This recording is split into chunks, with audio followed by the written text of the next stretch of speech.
मिर्या नागपूर महामार्गाच्या चौपदरीकरणामध्ये अडथळा ठरलेली 15 बांधकामं प्रशासनाच्या वतीनं पोलीस बंदोबस्तात जमीनदोस्त करण्यात आली।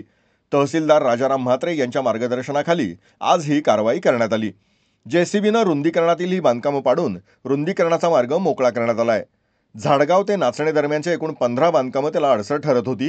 ही कारवाई सुरू झाल्यानंतर घरमालकांनी काहीसा विरोध केला, परंतु पोलीस बंदोबस्तात ही कारवाई करण्यात आली। त्यामुळे सर्व विरोध मावळून कारवाई ही करण्यात आली। जेसीबीनं ही अनधिकृत बांधकामं जमीनदोस्त करण्यात आली आहेत।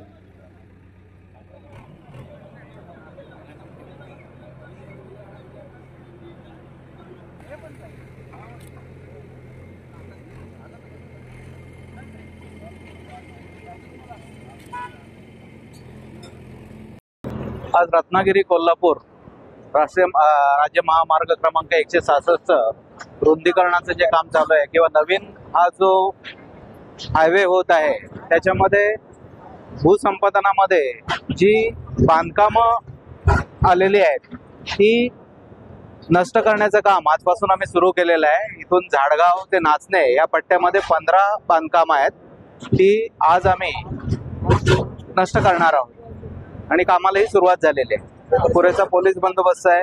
माननीय जिल्हाधिकारी महोदयांच्या आदेशानुसार आणि माननीय प्रांताधिकारी रत्नागिरी यांच्या आदेशान्वये ही कारवाई चालू आहे।